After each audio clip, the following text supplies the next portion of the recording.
Hello, beautiful human. I am Zach. That is Dan. And we welcome to the studio. Ren is here. Hey. Hello, hello, hello. Thank you for being here. It's nice to be here next to this absolutely horrifying cat pillow. We say that about the cat, but the truth is that's like one of the most famous things about our show. Maybe one of the most famous pillows of all time, actually. Okay. Yeah, many people like hold it. Like Can I cradle it? You can do it. Yes, whatever you need to feel safe. Yeah, this is my emotional support pillow now. That is, Thank you. It's pure purpose. Yeah, thank you. By the way, your speaking voice is incredible. Thank you. You have a great tone, and it comes through in the music you make because a lot of it is done in the style of poetry. Is that kind of correct, or am I totally off base? Yeah, I think I weave a lot of poetry into what I'm doing, for sure. A lot of spoken word, a lot of hip-hop. I mean, some of the best hip-hop, it has its origins in that, really. Rhyme and poetry, what rap stands for. Your story is so... Music means something really different to you. And I think it all stems from, like, I don't even know where to begin, dude. Like, I've been listening to your music, and then your story is like, just in our brief, it's 10 pages. Because you've been through an exceptional amount. That's true. In a way that, like people go through things all the time, and health is something that is completely and totally out of our control. But in moments where you've tried to manage and go after figuring out what was holding you back health-wise, you've just been steered in the wrong directions, which would ultimately lead to you. I mean, do you look at that today and go, I wish the doctor would have told me exactly what I needed to know at the very beginning? Or are you somewhat grateful for the journey that it's put you on? It's a difficult question, man. It's a very difficult question because and I guess it comes back to whether you see things as a gift or a curse, which is the choice. And, you know, if there was a parallel universe with a Ren that hadn't gone through those things, would I be the artist that I am? Would I be right? I wouldn't be talking about the topics that I am, but how would the course of my life transpired?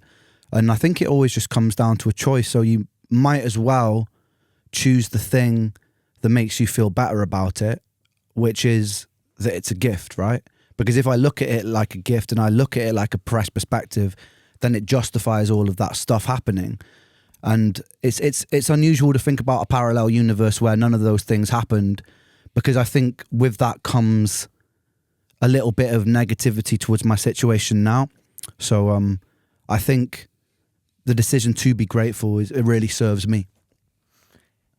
The music you're making today, I mean, the album that is one of the big topics of discussion, Sick Boy, it is crafted while you're up in Canada figuring out your health, correct? For a fourth time at this point or something. Yeah, well, some of it was crafted before I left, knowing that I was going to Canada. Some of the tracks put together then, and then there was a few tracks that I actually produced and recorded whilst in treatment there, yeah. So my understanding of the story is you sign a great deal and you get addicted. Well, let's start with the beginning. You get addicted to busking. Yeah. Which I didn't understand could be a real thing, but is, because it is like this instant reaction that can release something in you, correct? Yeah, I love it. And it was the first thing. I mean, I only ever had one job in my life when I was 16, working at a co-op, and I got fired for throwing sprouts at my coworker. So from that moment forth, I decided that because I was obsessed with music ever since I was 10 years old, and I was producing beats and selling my mixtapes at festivals as a 13-year-old with this little tiny handheld boombox, and I'd just go and sit by a bunch of people and play the songs. And just, you know, and I was obsessed. At school time, at dinner time, I'd lock myself in the music room and just play piano the whole time, or play guitar. And it was just a real hyper fixation for me. And then, so busking was my way of, like, as a 17-year-old is when I first started doing it. It was just my way of, I could go out on the streets and I could do what I love. And then, you know, I wasn't making a huge amount when I first started because I hadn't quite mastered the art of performance or anything yet, but I made enough to be like, oh, cool, I can have a little bit of spending money from doing what I love. And that's when I started pouring myself into it, in the art of performance, and became addicted to just being out on the streets playing. And that was something that I just did throughout whenever I could before my health declined. It was just something that I would do probably 5-6 days a week. I'd be out there for sometimes like 6-7 hours at a time. Do you think your success during that phase, which ultimately leads to today, was kind of fueled by this ability to have hyperfixation on things? 100%. Yeah. Yeah. I even fueled by ADHD? Yeah, 100%. Yeah. Because in those, it's just like my brain, which is a very common thing. So ADHD, there's a lot of new research that says it's essentially like a dopamine dependency. So you're constantly seeking these little spikes, and if you're doing something that's not giving you that spike of dopamine, you become disinterested, and you find it very difficult to do. And but with music, I could sit there. It was the only thing that felt meditative for me. I could sit there for hours on end, producing, playing, singing, rehearsing the same lines over and over again. So I think it 100%, and even to this day, it's the same thing. It's the one thing I can sit there happily forgetting to eat all day, just because I just become so immersed in it. What do you learn about people from busking? So much, mate. It's very interesting. I become fascinated with the psychology of performance. There was one of the most interesting things I learned is that there are these things called mirror neurons, right? Where if you observe a behavior, you become inclined to repeat it because we're like creatures of community, and we it's why in those talent shows when you watch somebody like gasping or crying at a moment where someone's singing, you feel that emotion just by seeing that person in the crowd, and it's like because your brain gets activated to mirror those things. So with busking, what I found was really interesting is if you can hold just 1 or 2 people watching you, it instantly creates a space that's safe enough for everybody else to come and watch you. So as long as you like kind of focus your energy on not like, oh no, why am I not getting a crowd? Because that energy almost gets projected outwards. If you can capture 1 or 2 people's attention, all of a sudden that 2 people turn into 10, turn into 50, turn into 100, just because they're enabled by other people doing it. So I found that that probably makes me sound a little bit mental, but I love to people watch while I'm playing because I think it feeds into my performance while I'm doing it. I understand that. Yeah. Well, because you have the ability to react in real time, and you're not necessarily focused on what you need to do next. You're focused on what they want. Yeah, exactly. Yeah. And it's really, and it's a positive feedback loop, right? Because if you're holding, because the good thing about busking as well is people are there by choice. They haven't bought a ticket, and if they're not enjoying it, they're just like they're chatting away. The people who stop to watch you do it completely out of their own free will. So it's a really affirming thing, and then you get this positive feedback loop, which helps me almost forget myself, which is almost my constant goal as a performer, is get rid of the thinking mind, get rid of the self-aware mind, and just be doing and just be. And my favorite moments in life are when I almost forget my physical form and just become whatever song it is, and it kind of comes through me. Some of my favorite artists, I think, had the ability to kind of tap into that flow state, like Jimi Hendrix, like Jeff Buckley, the freedom of performance. But is that something you're only tapping into when you're on stage, or is that something you're tapping into when you're recording in the studio? It's a bit. I literally did a whole online course from it called Flow State. I've done it with Connor, who's here actually, and I try and apply it whenever I can, because I think those moments where you become thoughtless, even social interaction, going out dancing, going out partying, enjoying like running, whatever, when you become less self-aware, things just flow much nicer, and I think life becomes more enjoyable. So it's constantly like a thing that I'm trying to fall into. Yo, beautiful human, real quick, I want to tell you my secret to the perfect date night for me and my boyfriend. You can steal it. I will let you steal it. Dan, I'll also let you steal it so you can do it with your girlfriend. Oh, thank you. I'm looking forward to it. You guys should make a HelloFresh dinner together. Yum. Seriously, I'm not kidding. It brings you together. Plus, at the end of it, you get a great meal. And it's so easy to incorporate HelloFresh into your life. So once you do it for a date night, you realize how quick and efficient it is. So then you just want to do it over and over again. That's what happened with me and my guy. It worked. We love it. There's over 40 recipes to choose from. They swap them out all the time. They're designed by the best of the best chefs. Plus, it's so easy to do. It's like all set out for you. Everything's portioned. You don't really even need to cut anything, which is good because I don't like doing that. And then on top of that, they give you step-by-step instructions with pictures. It's easy. Like again, like I can do it. That means I can do it too. And you can too. Try HelloFresh right now. And if you want free shipping and if you want 50% off your first order, we'll hook you up. Just go to HelloFresh.com/50ZachSang. That is HelloFresh.com/50ZachSang. Or use our code 50ZachSang when you're checking out.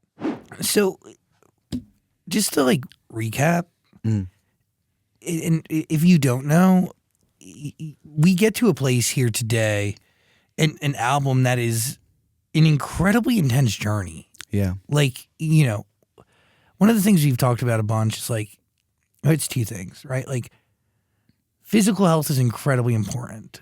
Equal to the importance of physical health is mental health. Yeah. And the two very much, it's like they're so deeply connected in so many different ways. You end up losing a record deal early on for things that are completely and totally out of your control. Yeah. You get sick. Does it come out of nowhere? It's funny. I mean, I in terms of the physical symptoms, yes. In terms of, I think, mental health and feeling like a little bit of an outlier and an outsider, I think that was just a constant theme in my life.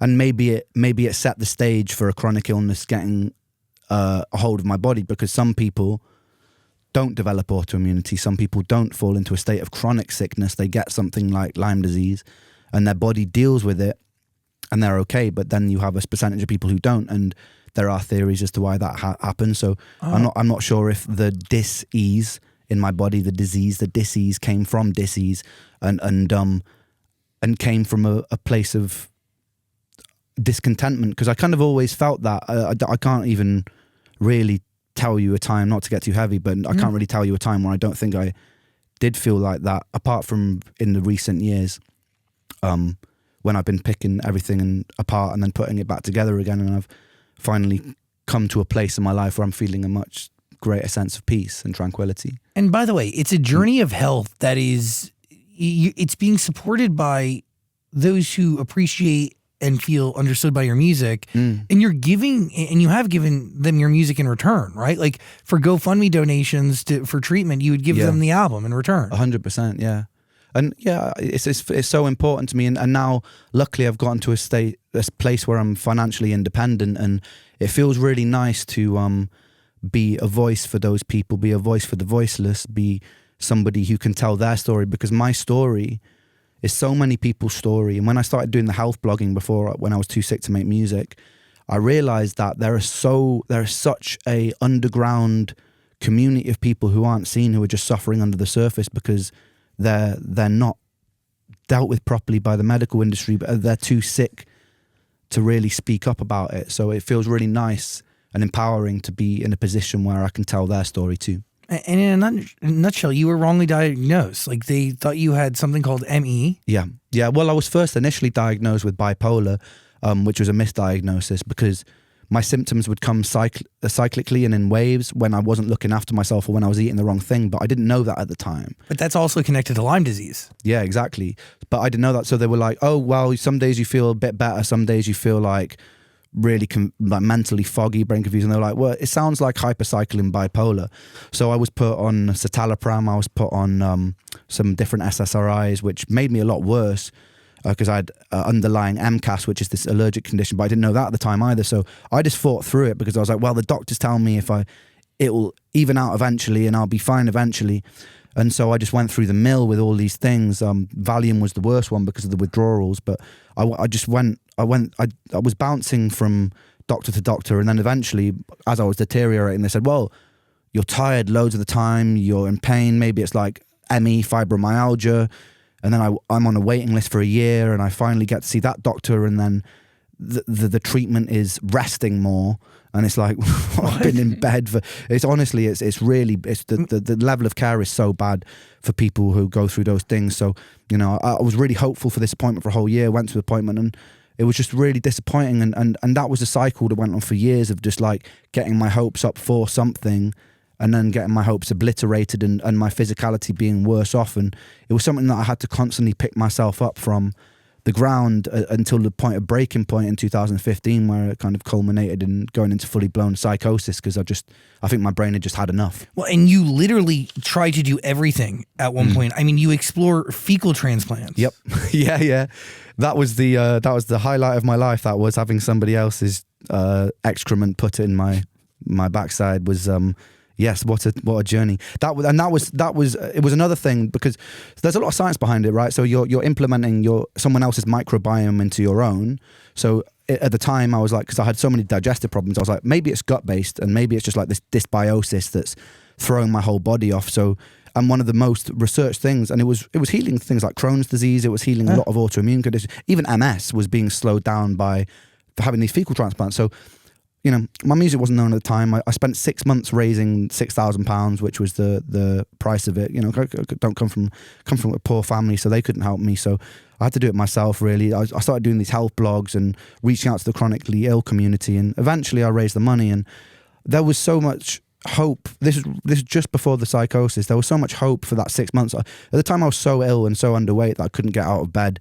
So that whole 6 months I was in bed. Maybe I'd get up and have a shower every few days, but even that was pretty excruciating. And this is before you know you have Lyme, right? This is before I know I have Lyme disease, yeah. So I raise the money. I go to stay in this clinic, and we do 10 days of the fecal transplant thing, and then my body had an autoimmune reaction to it, and it made my symptoms like about 5 times worse. And that, I think, for the level of hope that I had, it was like one of the most crushing things ever. And then it was a few weeks after that it was the start of the Seven Sins song. I was literally lying on the kitchen floor, like with my hands, sort of like with my nails digging into the floor, because it was in so much pain and so much, I don't know, just I was just so bitter about the fact that you have your sights set on this thing, you do this thing, and then it not only does it not work, but it makes you worse. And yeah, I just remember this thing, and then my mum came down. She came down the stairs and saw me in this state, and then I just felt myself. It was really strange. I kind of felt myself fall through this tunnel. It was almost like quite a spiritual experience, and all of a sudden, it just like all that pain and everything. It's so bizarre. I still can't really understand what happened, but it's like all my pain stopped, all the weird feelings stopped, and I just felt this weird sense of euphoria. And I came to, I remember looking around, and I developed this tic, which was like a click in my hands, and I kept doing it, but I was speaking really eloquently to my mum, and almost like really witty and funny, and she was kind of like nervously laughing at all the things I was saying. Can't really quite remember what I was saying, but I was in this kind of like manic euphoric state. And then like I started having loads of strange behaviors. Like I went down into the living room, and I couldn't stand the fact that everything wasn't parallel, so I'd move everything parallel, and then it kind of culminated in me. Well, there was a few days of euphoria, and then it turned into just like this intense feeling of dread that I couldn't explain. And I'd wake up at like 3 a.m. sometimes, like screaming as loud as I could, like literally scream. My mum would run in, it'd be like these night terror things. And then my communication went the opposite way, and I couldn't really communicate what was happening, and I developed a vocal stutter where I'd get stuck on words for maybe 2 minutes. So it'd be like just again and again and again. And then I started becoming quite delusional and thinking that the only explanation for my health struggles could be demonic or some sort of experiment. It was like the only thing that my mind at the time, a rational mind, made sense.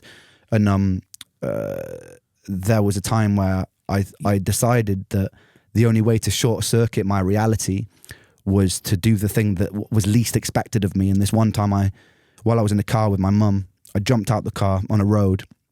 I ran into the road and I took off all my clothes, and I just lay in the middle of the road and caused a traffic jam while I was like laughing hysterically at the sky, because I thought this is the last thing they expect. And if I do this, then all of this is going to stop. And then the police came up, and luckily my mum talked me out of getting sectioned. And yeah, that was about 3 months where I was just in this really intense psychosis. That was really fueled by this one treatment that like really, I mean, because it's such intense pain. Yeah. That you don't even know how to compute it. Yeah. Like you're still alive, but you're feeling like it's like your body's breaking down, but like you mentioned that there's a song about that moment when you're on the kitchen floor. Yeah. What role does that song play in this whole process? Does it allow you to find peace? Does it rationalize and help you understand? Does what does that song mean? I think because right at the start it has this like Welsh choir, which is almost like a eulogy to myself, and I was setting the scene with that. It's just because that moment was such a prominent moment that always sticks in my mind, that it wasn't, I don't even know if it was catharsis. It was just to tell the story in its rawest form without sugarcoating it, just making it as much as a window and as much as a transparent window as it could be. What is it like to go back to that? Not that comfortable always, no. But it's something I've spoken about, and it's something I've spoken in therapy about, and it's still important for me. I think there's an element of PTSD throughout the years, because it literally does feel like you're being tortured. Like when you're,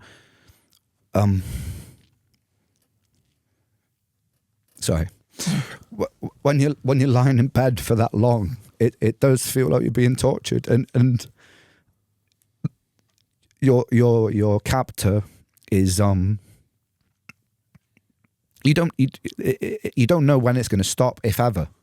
And then life seems a bit pointless, because you see, all the people that I grew up with doing their thing, getting married, getting jobs, doing the thing, and I didn't really have a 20s, so it was it's quite difficult, but it feels, despite the element of PTSD that I think it's really important for me, because I'm probably a lucky, very small percentage of people who have managed to climb out of that place, and some people don't ever climb out of that place. So it's really important for me to tell their story, in hopes that more awareness comes, and in hopes they don't feel alone. I appreciate that. I lost my friend this year. She had a terminal illness, and I think people don't realize how much time you lose. Yeah. And this concept that you're a prisoner to your own fucking body. Yeah. And even though your brain can tell you one thing, your body can do something, they don't correspond. That's it. And especially when you have a part in yourself, and I'm really sorry about your friend, by the way. Really sorry. But when you have a part inside of yourself that's just craves life so much, and just wants that, because you know what I mean? Because we all want, and we all deserve it. And it can feel very confusing, and very. I touch on a lot of spiritual things on this album, and it can be very spiritually confusing. Being like, what is the purpose of this? It's coming full circle to the first question, and then attributing a purpose to it. And then I think about that, and I'm like, okay, I have a trib, so it's giving it meaning, but where's the meaning for the people who don't? You know what I mean? Like, where? Sorry. But no. Where is the meaning for the people who just suffer and die with this? Like, where's the rationale in a spiritual sense? Like, what justification is there for that? Or is it just meaningless, and is it just what it is? And it's a very sort of like Nietzsche view of everything, that it's just things just happen. It's just part of the whole cycle of life. And yeah, it's something that makes me have a bit of a tug of war with my own spirituality of what I believe and what I think, and something that I quite still haven't landed where or what or why, probably eternally. But it's I hope to, in whatever way in the path of my career, carve out a space that hopefully eases some of that suffering for people, just because I know how insidious it can be. And it's coming through in these records. But one of the songs of yours that it's not on this body of work, but High Ren. Yeah.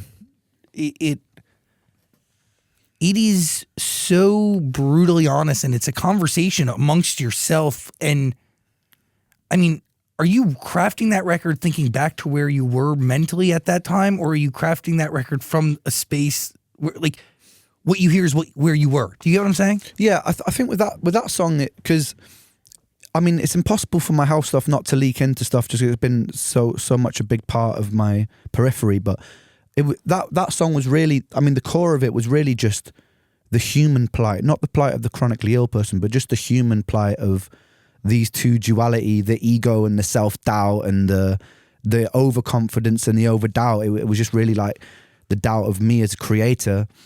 And it was quite fun, actually, at times for me to just poke fun at that, poke fun at myself and not take it too seriously, you know? And I think that's why it did so well, because it was on a human level just relatable to a lot of people. Totally. Because you don't have to have gone through a big life full of trauma to be able to have a voice inside that's like, you can't do that. Especially in today's age, man, like with like the barrage of like, we're put under a microscope, and social media has made us all performers. Like, all of us are now entertainers, because we're all just showing little snippets of our lives, which I think is a new thing for the human brain to process and get to terms with, of like being so observed makes you very self-aware, and within that realm of self-awareness becomes a lot of self-criticism, right? So and I think that's why.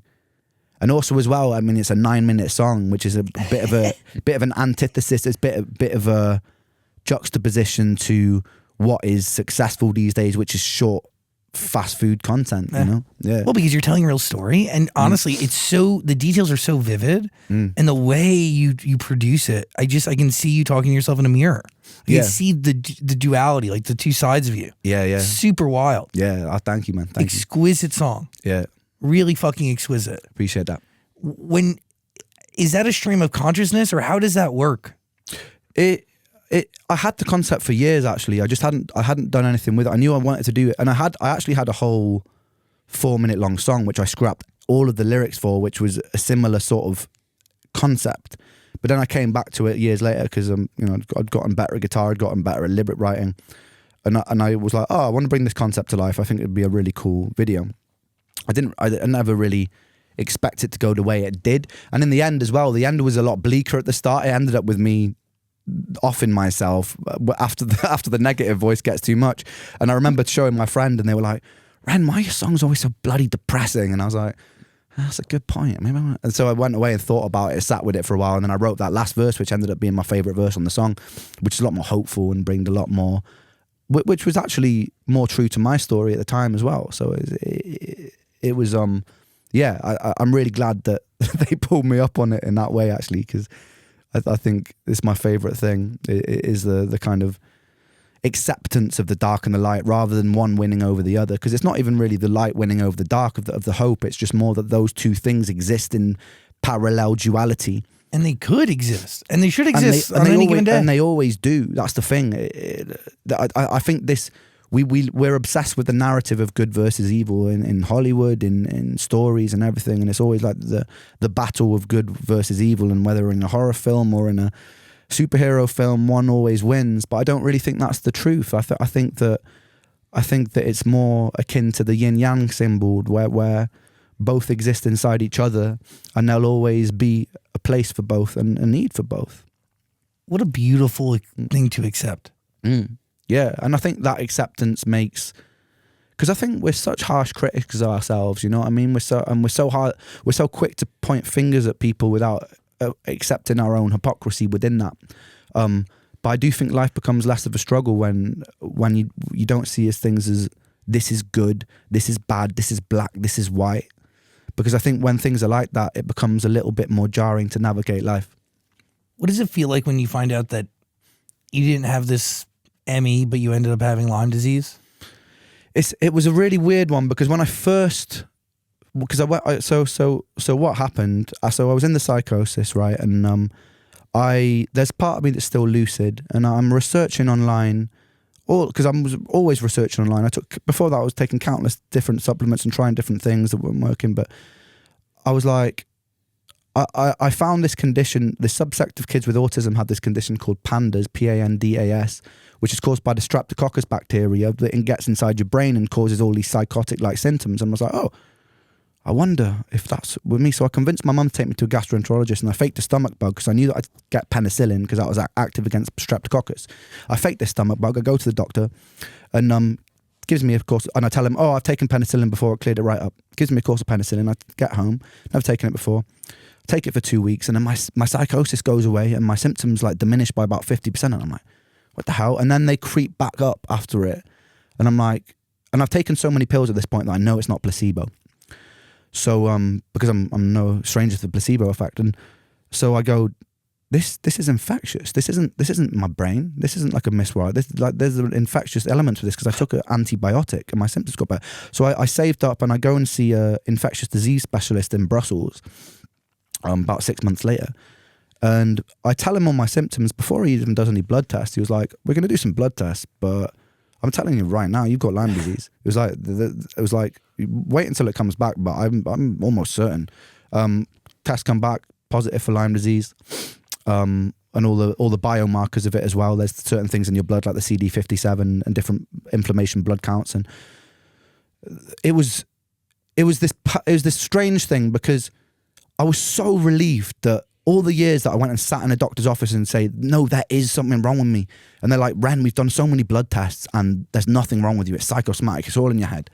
And it was like such an affirming like thing, but it also made me feel really angry as well, because I was like, why didn't somebody take the time to do what this guy did right at the start? Why did I have to do all this? So I felt a lot of anger for the medical industry, but I also felt so much relief because I finally had an answer. And then I had to find out that it's not as clear cut as you've got Lyme disease, take these antibiotics and you're better, because it had been in my body for 8 years. So I treated the Lyme disease, I take the antibiotics, and I'm just left with like all this autoimmunity and all this like stuff, residual stuff from having an untreated condition for so many years. So like it was a real mixed bag, because I had a path to wellness now. That was the great thing, and it gave me a lot more determination.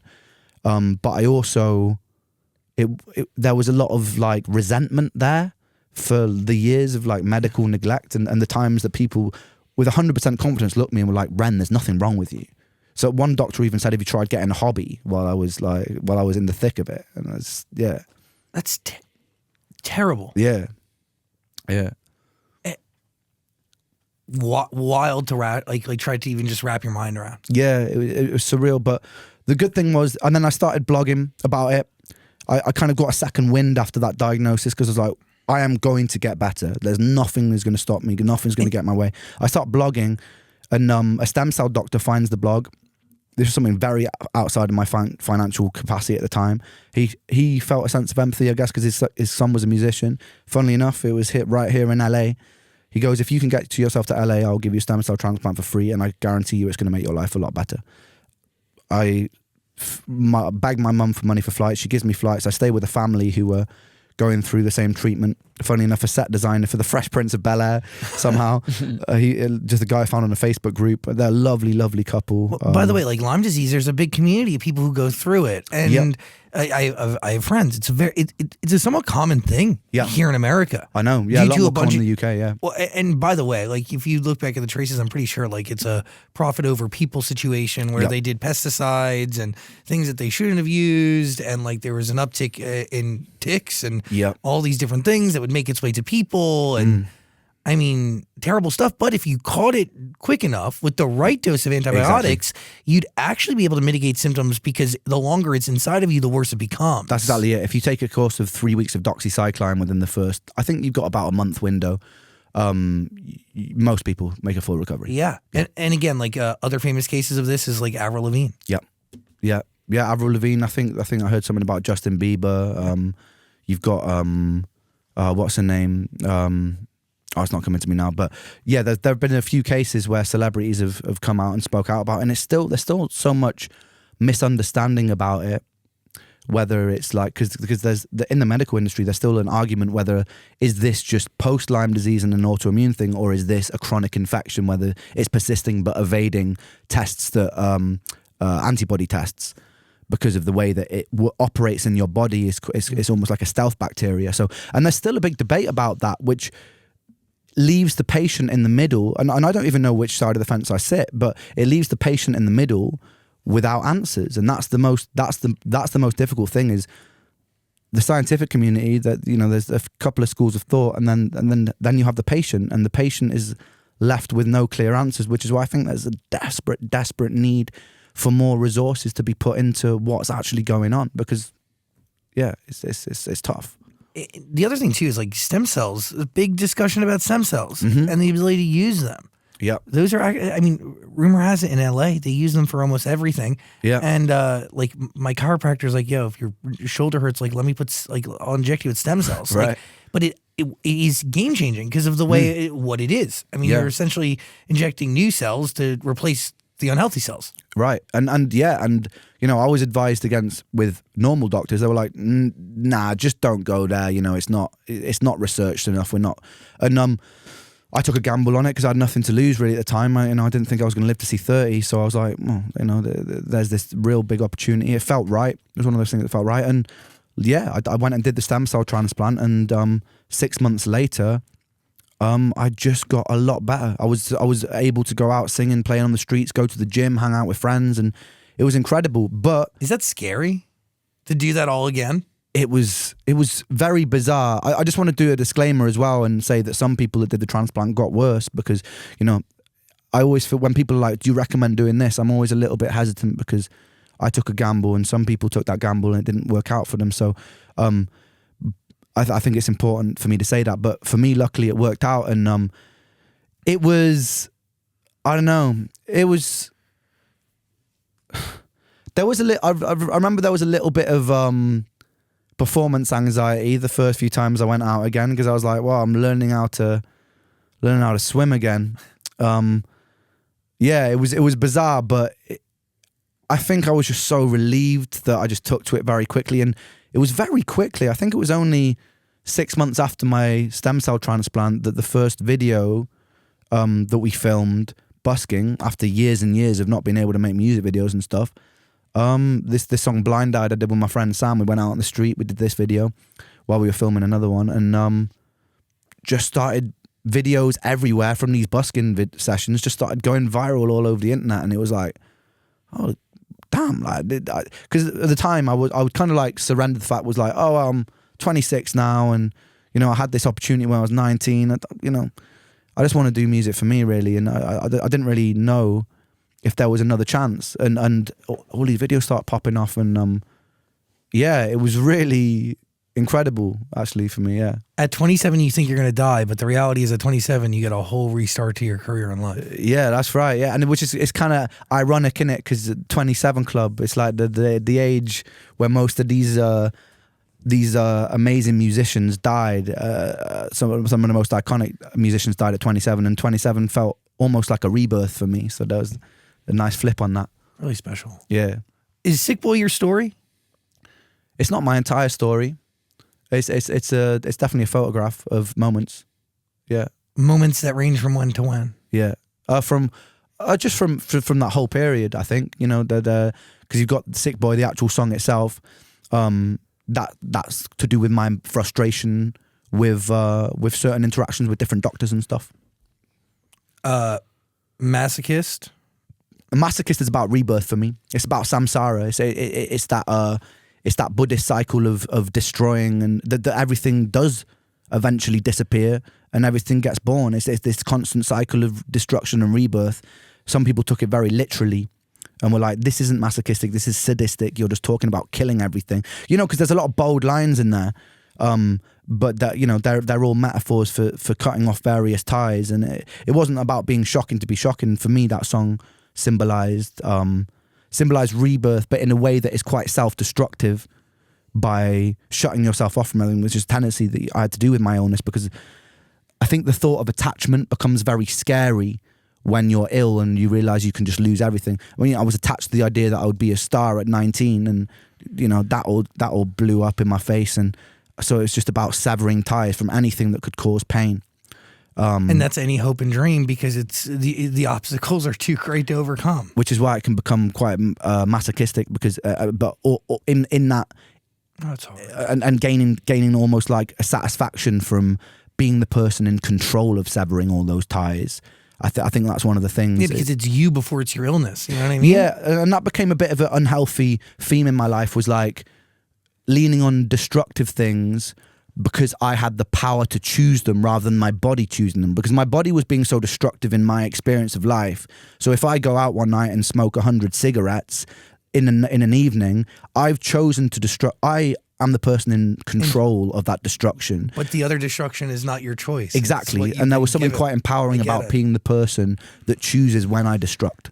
So I had quite a few unhealthy, some that I still carry, unhealthy coping mechanism, just because of that power, this feeling of empowerment that I'm in control of this destruction. I'm going to be honest, like having this conversation allows me to see my relationship with my best friend, who I lived with for many, many years, navigate her terminal illness, right? It was terminal, but it was also chronic, right? Yeah. And think actions she would do that were the worst possible decisions get new meaning even from this, right? Like, yeah. And it is hard when you are someone who wants to do it before your illness does it for you. Yeah.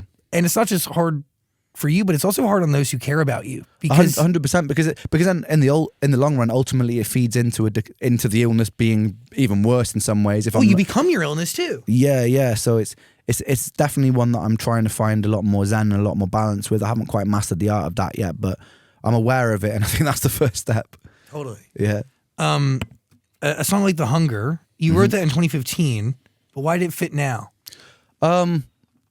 I think at the time I wrote it in my bedroom when I was just kind of like too ill to get out and about, and it was just a bit like a fun hip hop track for me. But how many songs were you able to write from bed?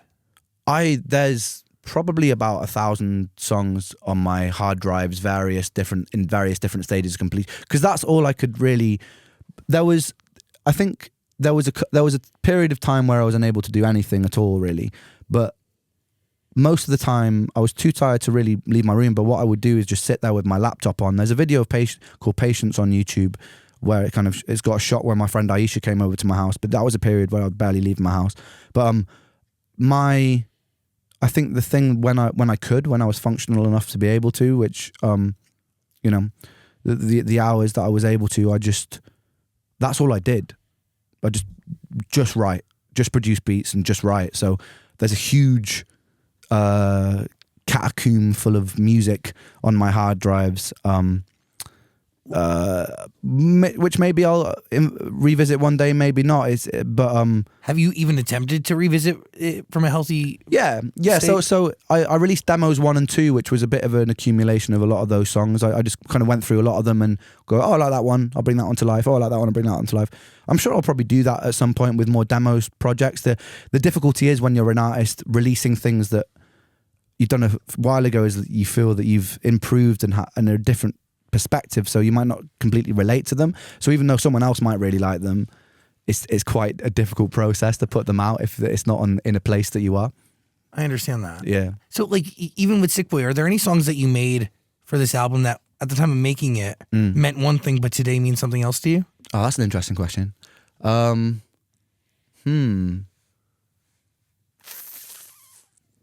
Well, I think Suicide was an obvious example because that it was never meant to have the end on it. So and after I added the end on, which I did when I was in Calgary, because before I'd written it about 3 years before when I was in lockdown, and that's a tribute.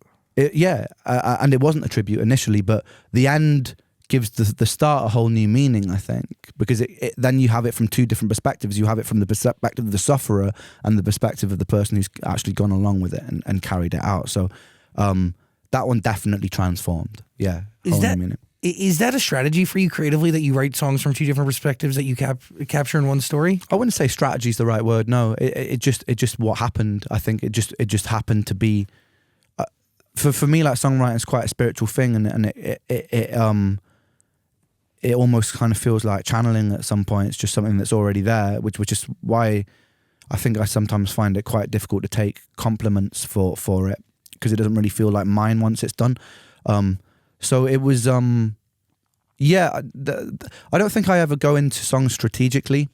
So how do you know you've entered a state where you can receive? And by the way, like, that is a common thing, right? Yeah. Like, Chris Martin believes that all of his best songs are given to him by the universe, and he told the story here twice. Like, that is super common. Like, you enter this thing that you can't even fully explain. Yeah. So it's kind of because sometimes it's like all the words and the rhymes and everything are there. It's strange. It feels like with lots of things in life, there's a conscious, I'll do this to get this result. But sometimes with music, it's like, and which is why it sometimes doesn't feel like mine. It's like I'm not actually doing, I'm just taking. You're taking from you, though, or taking from something bigger, or a combination of the two. I don't know. Maybe like you could argue for the both. It could just be like a subconscious, sub-perceptual thing where you've written so many lyrics that it just, your brain is working behind the surface, or maybe it could be some more esoteric type thing. I'm not really sure. I'm not really sure. Do you care to even know, or do you just let it whatever happens? I don't really care enough to know. I think I don't really need to understand it.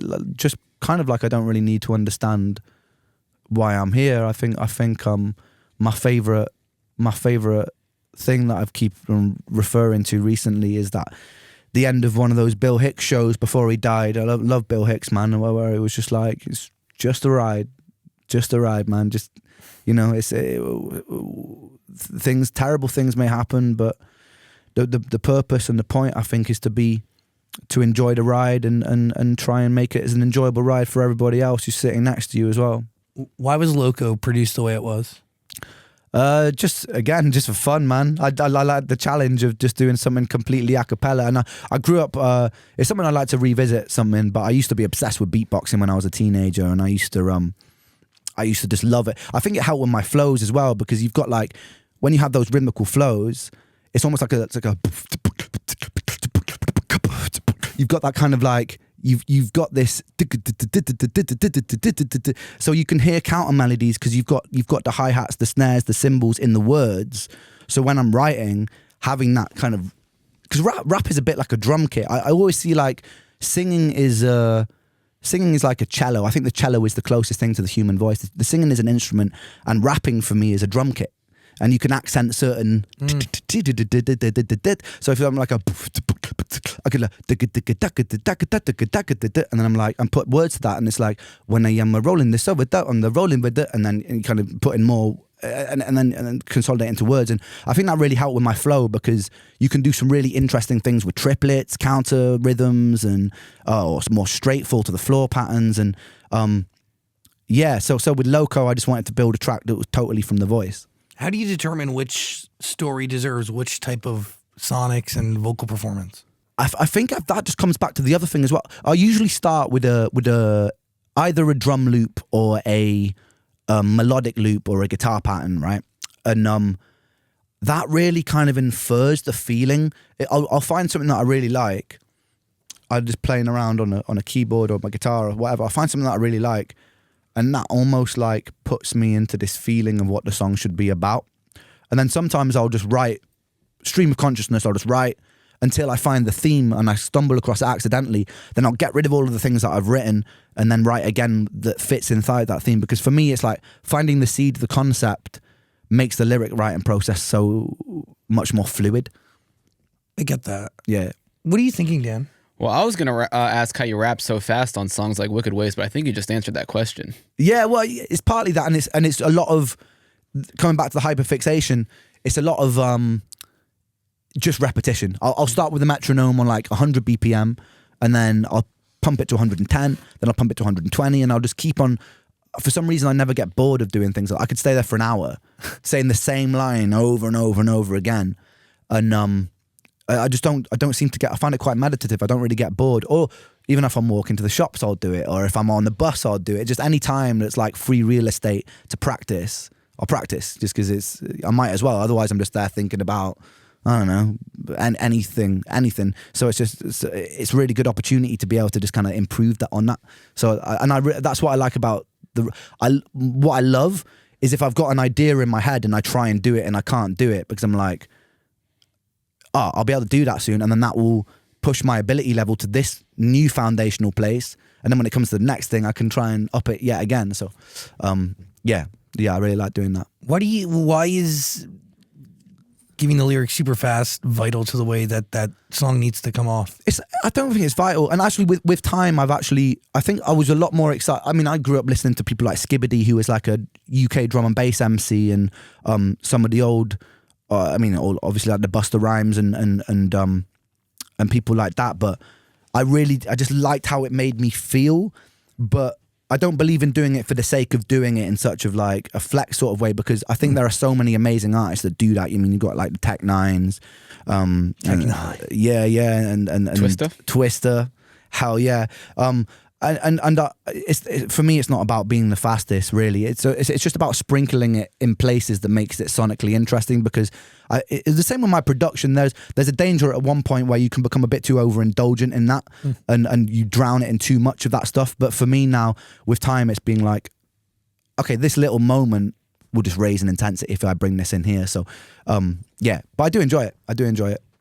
Illest of our time, a double entendre. Yeah. Pretty good. Great record. Thank you, mate. Thank you. I mean, is there a part of you that is, embrace is one, it's not making light of it, but it's embracing it, right? Yeah. It's understanding what you got. Well, that's the thing, and it's the same with Sick Boy. The whole album is a double entendre, because, in the hip-hop illest, sick. It's sick, bruv. Is like, you know, it's it means good, and but sick as in illest as well. It's my story, man. So yeah. And I suppose it's the first time I thought about that, but there's a little bit of there's a bit of duality in that as well, in terms of you can take good out of the sick, you know. It's true. Yeah.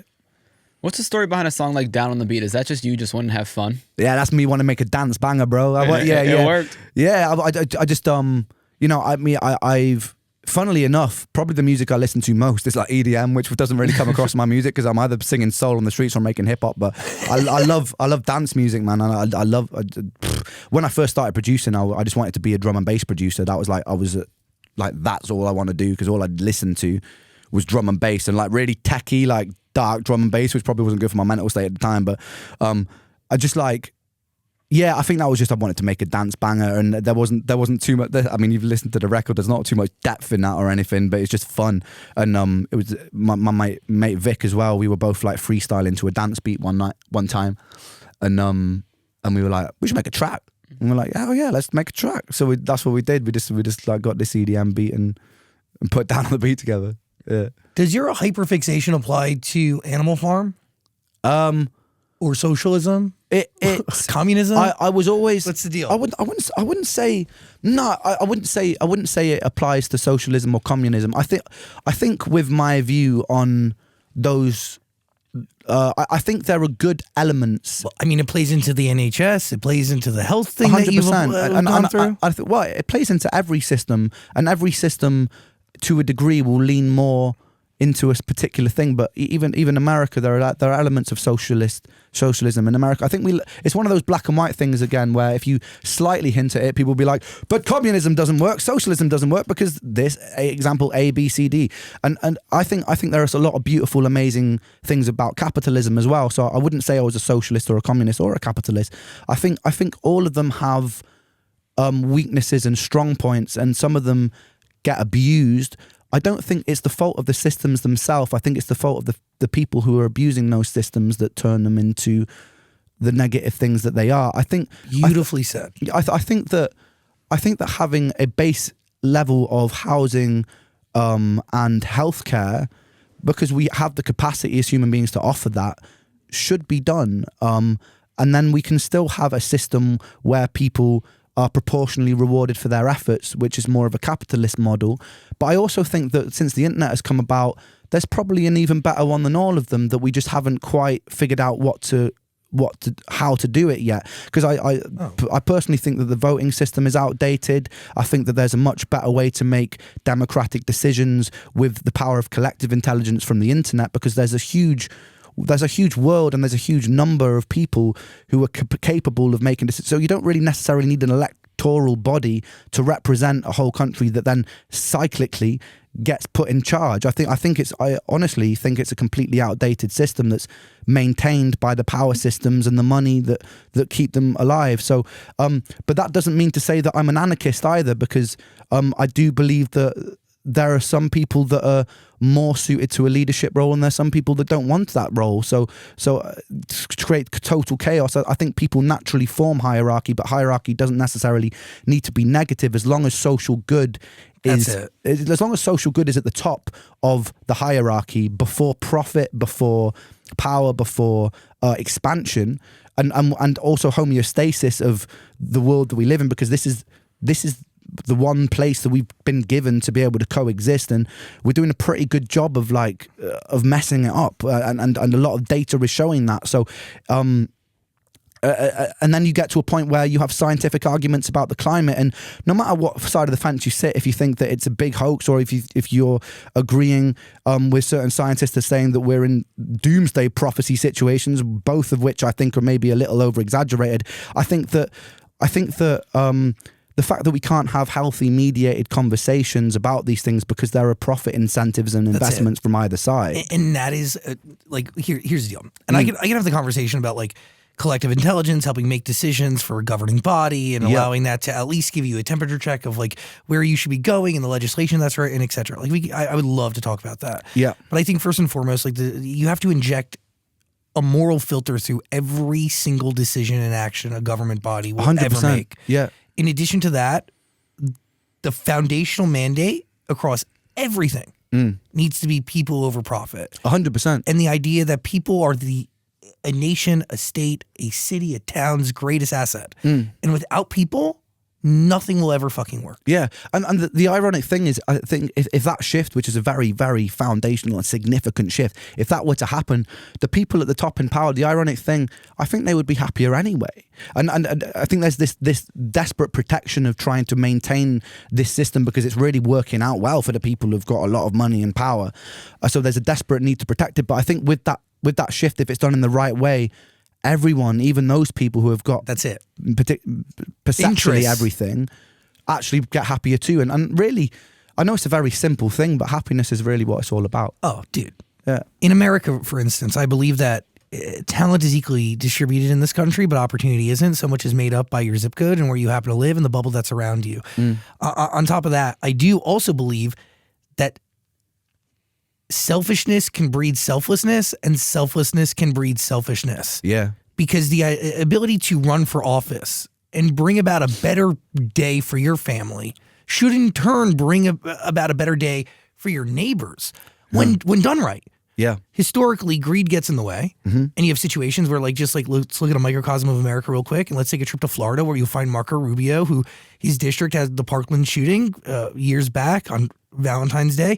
He decided to sell the children of his district to the NRA while taking money from the NRA, right? He sold the kids, and he used that money to put his kids into private school, right? Yeah. Instead of saying, let me build upon a better reality for everybody and make schools safe for everybody, he chose to take the real deeply selfish route. Yeah. And, ultimately, kids die. I think it's so difficult to, even myself and everybody, for those virtues to not be tainted. And it's not necessarily our fault for being totally selfish. It's just it's a bombardment of our entire environment inspires us to be that way because it's everywhere from the moment we enter school to media to everything. So it's really about, for me, I try not to point too many fingers and just try and see it in myself and try and inspire that change in whatever way I can, even in conversations like this. But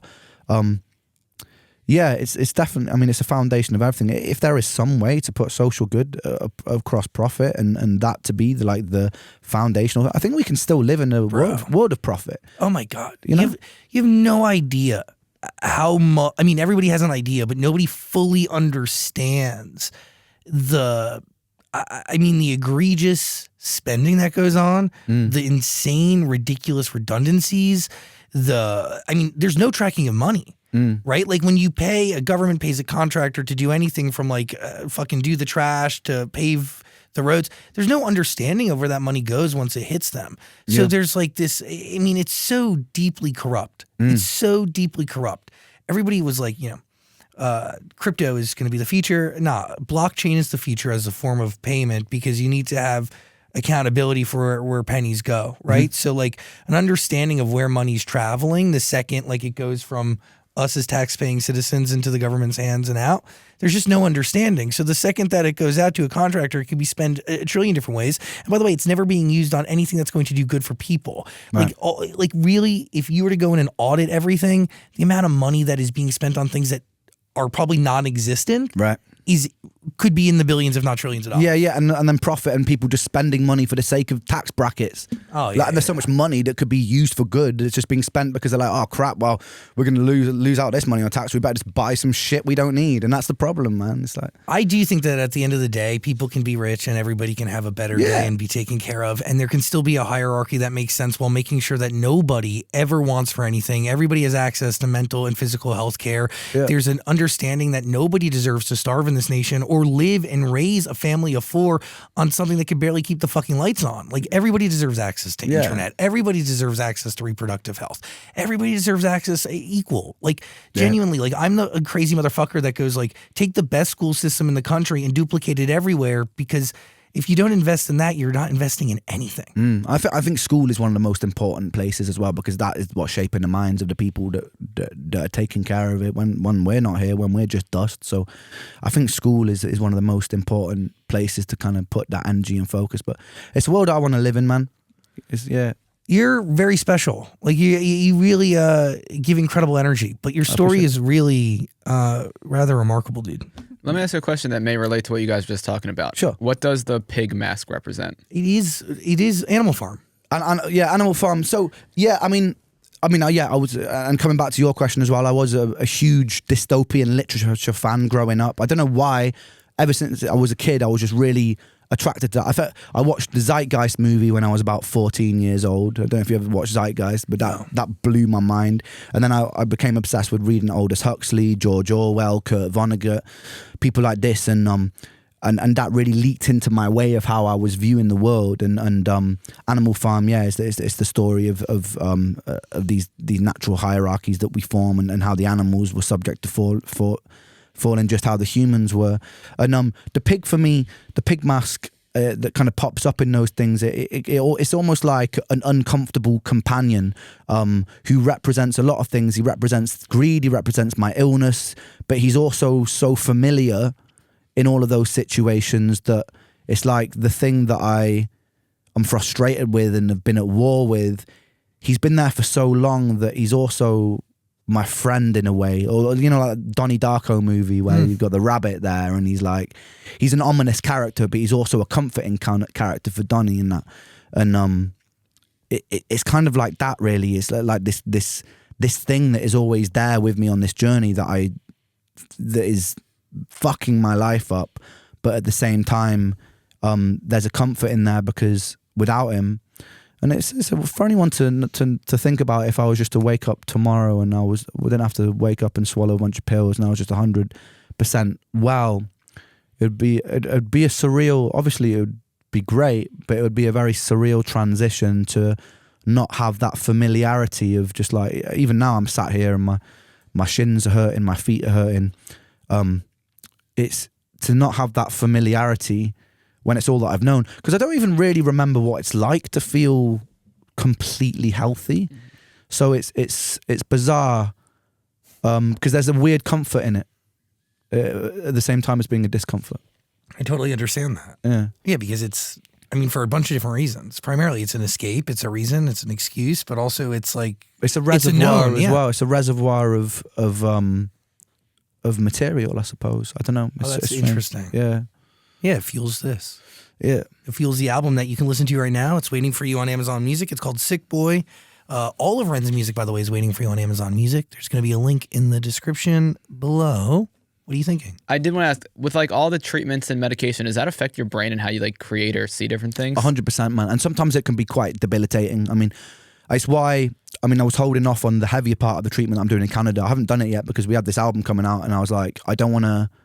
And it's a funny one, because then you're having to like almost not sacrifice, but you're having to put at certain times, ask the question, do I not lean into this so heavily? So I held off on a big course of antibiotics that I'll be starting in a couple of weeks, because I know for the fact that my brain is going to go to mush for a few weeks. And but when you become aware of it, it's easier to navigate, because I've had over a decade of messing around with allopathic medicine, so I've come to know how to react. But yeah, there are some times where the first 3 months of this year, just in a dream world after starting all these new treatments and stuff, and I wasn't able to really create during that time. And this is still on the journey of curing, or to the best of your ability, managing Lyme disease. Yeah. Lyme disease is theoretically out of my system now, as per the test, and as per the test of what Dr. Hoffman, the doctor I'm seeing, has said. There's an active co-infection called Bartonella that's still in my body that's picking up on the antibodies, so we're treating that with antibiotics, which is because it's been in my body for so long, we're doing a 4-month course of antibiotics, and it's about 3 different antibiotics at once, so it's going to be heavy and it's going to be not so great on the stomach, but it's a necessary evil, and hopefully after that there'll be another level of health that I've reached, and hopefully one that I'm. It's really funny, with these chronic infections, because your immune system's not really dealing with them. You go through this thing called the Herxheimer reaction, which is like it's all these bacteria dying off, and you release inflammation in your body. So it just basically makes. I don't know if you guys have ever had COVID, but you get super foggy in your head, and it's like that constantly. Basically, you just get super foggy, and like your personality gets blunted, and you just become a bit of a walking dead. You can't You can't be on a promo run promoting an album. Exactly, like that. man. Yeah. And I get emotional about stupid things, and yeah. So I thought, you know what, I'm gonna enjoy this album coming out, and that's what I've done, man. Last week was mint, mate. We went out to Banff, we did some partying. You should be having very all the guys proud. Yeah, I feel super proud. It's really nice the fact that we've done this pretty much independently as well, and having all the people involved in that team, because it felt like a real shared celebration. You know, like we were all buzzing, we were all out there. We went and got the biggest steak in the world because my diet's super limited. So that's one of the rare things I can eat in a restaurant. So we got this 40-ounce tomahawk steak, which I tried to finish and was in a lot of pain, but the best sort of pain. And then and it was good. It was a good experience. And then we've come here, do things like this, speak to lovely people like yourself and yourself, and then we're heading to Vegas on Friday to experience that. Sick. Yeah. Enjoy it all. I will. Appreciate your honesty and your artistry and the vlogs that you put out and your honesty here today. I really do. I appreciate it for having on and chatting to me. Yeah. The studio's always open. As you release albums, please come back. I will. And again, all of Ren's music is waiting for you. Link in the description below. It's all on Amazon Music. Final thoughts? Can you tour? So at the moment, what I'm thinking for the future, I think realistically, it's always going to have to be something I manage. Even if I get to a really good place, it's going to have to be something I always look after myself. So I don't imagine I'll ever go on like 60-day tours around the world. But what I would like to do, and I was talking to Connor about this, like, you know, maybe go and do like a really big show in a city, stay in that city for a week, soak up the city, just like take it that pace, and then move on to the next one, and kind of almost do it like that. You can do that. That's cool. It's going to cost you more money, but you can do it. Yeah. It's fine. And I think that there'll be a way to figure it out. And even with busking and stuff like that, there are things that we can do surrounding that make it, you know, financially worthwhile. And then just interviews in those cities or whatever. Totally. There's definitely ways we can make it work. But I think, I think that's, you know, unless it could happen. And what I've learned in this year is fucking anything could happen, man. We're sitting off the back of a #1 album that I never expected. So, you know, maybe my health makes a 360 and I'm buzzing and I've got the energy of a 19-year-old and I want to tour the world every single day. But we'll see, man. I'm just taking everything. I've taken everything as it comes. But you do it at your pace. Yeah, exactly. But I can only imagine, like, as a busker, like, who knows that high and that feeling, like to not perform in that. Oh no, I'm definitely, you won't be able to keep me off the stage. I'm definitely gonna do some shows and I'm really excited now.